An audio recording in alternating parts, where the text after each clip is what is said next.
Welcome to physics संवाद।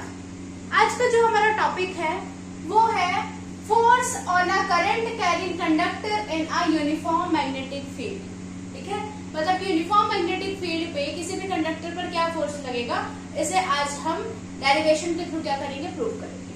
ठीक है, तो आप लोगों ने लास्ट क्लास में या फिर आप प्रीवियस क्लासेस में ऑलरेडी पढ़ चुके हैं कि जब कोई भी करंट कैरिंग कंडक्टर किसी भी मैग्नेटिक फील्ड में रहता है तो उस पर एक फोर्स एक्ट कर रहा होता है, या फिर वो जो कंडक्टर होता है वो एक फोर्स को एक्सपीरियंस करता है। ठीक है, और उस फोर्स को आप बोलते हैं लॉरेंट फोर्स। ठीक, लॉरेंट फोर्स की जो डायरेक्शन है हम कैसे निकाल सकते हैं, through Fleming left hand rule and right hand palm rule के थ्रू हम इसके डायरेक्शन को भी निकाल सकते हैं। ठीक है, अब इसी चीज को समझने के लिए मैग्नीट्यूड ऑफ फोर्स को हम क्या करेंगे, समझेंगे। उसके लिए सबसे पहले इस डायग्राम को समझते हैं कि हमने एक कंडक्टर लिया हुआ है जिसमें आई करंट क्या कर रहा है, फ्लो कर रहा है। ठीक है, पहले इसके पहले हम एक डिस्क्रिप्शन इसका समझते हैं कि मैग्नीट्यूड ऑफ फोर्स हम कैसे निकालेंगे।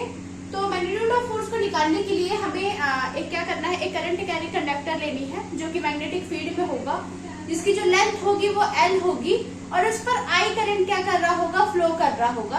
तो आइए समझते हैं कि इसमें जो फोर्स लग रहा है मैग्नेटिक फील्ड के वो कैसे क्या है, परपेंडिकुलर। ठीक है, तो हमने यहाँ पे एक कंडक्टर लिया हुआ है जिसमें I करंट फ्लो कर रहा है। ठीक, और ये जो फोर्स की डायरेक्शन है और जो मैग्नेटिक फील्ड की डायरेक्शन है दोनों एक दूसरे की क्या है, म्यूचुअली परपेंडिकुलर है। ठीक है, तो जो आपका फर्स्ट पॉइंट है मैग्नीट्यूड ऑफ फोर्स में, ये है the force F is directly proportional to the current flowing to the conductor। मतलब कि जो फोर्स होता है वो डायरेक्टली प्रोपोर्शनल टू होता है कि किसी भी कंडक्टर में कितना करंट फ्लो कर रहा है। ठीक है, F प्रोपोर्शनल टू I, और ये है आपका इक्वेशन फर्स्ट।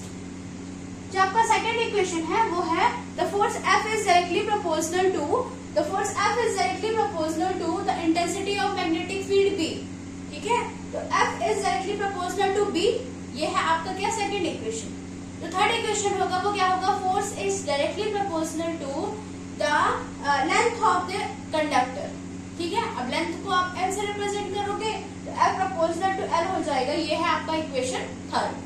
तो हमारा फोर्थ पॉइंट है वो है the force F is directly proportional to the sine angle of theta, मतलब कि sine theta which the length of conductor makes the direction of magnetic field। मतलब कि जो लेंथ की डायरेक्शन है वो किसके फील्ड में होगी, डायरेक्शन ऑफ मैग्नेटिक फील्ड में होगी।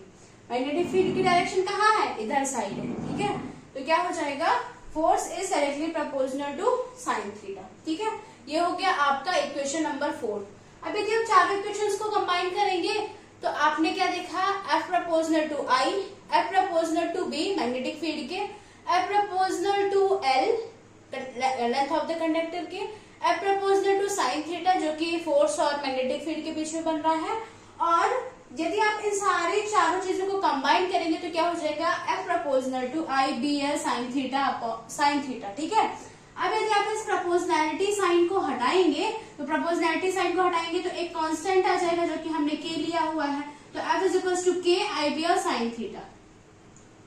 अब यदि केस देखेंगे, केस फर्स्ट है F, केस देखेंगे F theta is equal to 90 degree, तो F इज इक्वल टू क्या हो जाएगा, IBL हो जाएगा, and K is equal to 1।